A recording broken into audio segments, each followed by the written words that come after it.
So you're about to go to Nashville to rehearse with the guys. How do you? Yeah, I leave Saturday morning, and we're gonna have, I think, a few days of rehearsals with the full band, the new band, and then we have a warm up show in Kentucky, and then we go to Chicago and do a festival there.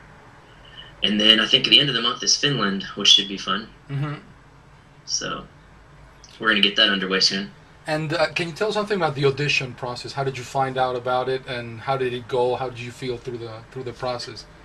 I actually read about it on Twitter, and I was sitting on my couch late one night, and I just ran across it. I don't remember. I think it was either on Neal's or Radiant Records Twitter account, and I read it.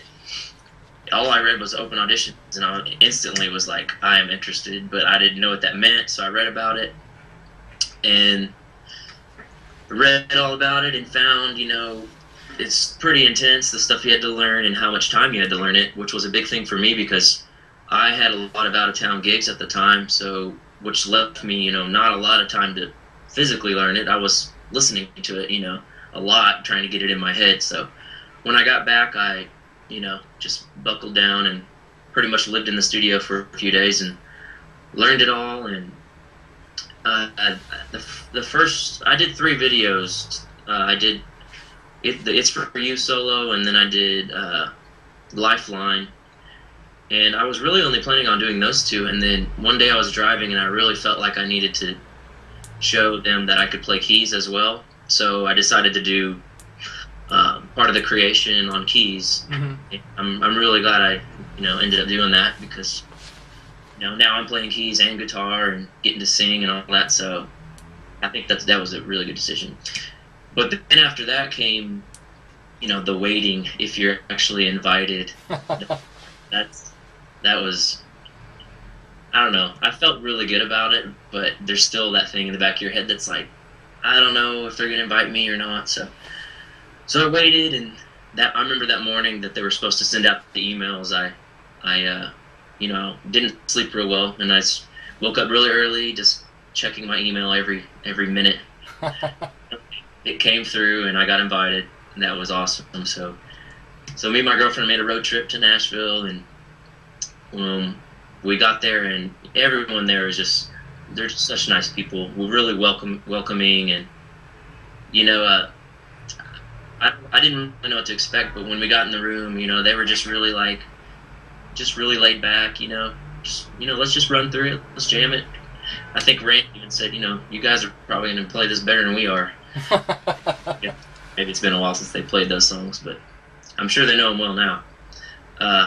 But yeah, and then, so I did my audition, and they actually they ended up asking me to stay the whole day because they were doing a lot of drummers auditions and they didn't have anyone to play guitar. So I filled in on guitar for a lot of the drummers auditions, which was fun, just to get to jam all day with Neal and Randy. And so I did that, and then I went back to the hotel, and they said that you should hear something by like 4:30 the next day. So more waiting. So whole another day. We actually went into downtown Nashville to get some coffee, and I remember my phone rang, and I was like, all right, this is it. And it was Chris Thompson, and he goes, all right, I got some good news and some bad news. What do you want first? So I said, all right, give me the bad news. He's like, be here in 45 minutes. I was like, that's not bad news, that's great news. So I had to rush from downtown to get to the studio, and when I got there, that's when Neal pulled me aside and told me he was wanted to see how I felt about doing kind of a multiple role as far as, doing a lot of keys, doing a lot of guitar, singing, a lot of the high harmonies. And of course I said, yeah. I'd probably play the triangle in his band if he wanted me to. So but you didn't see yourself singing, or don't you sing normally in the bands that you play in? Yeah, I'm always comfortable singing, the high harmony part. That's pretty much what I've been doing for the past few years in the bands I do play in. So, I was hoping to be, utilized in singing in some way, but it turns out he has me singing a majority of the high harmonies, which is good, you know, because that's where I'm comfortable, so that worked out pretty well. So yeah, that's how it went down, and it was a really exciting experience, and I'm really blessed to be able to, you know, play in this group, and I'm really looking forward to getting together with the guys and getting it going live and coming down and seeing y'all and rocking it for y'all. I'm looking forward to it.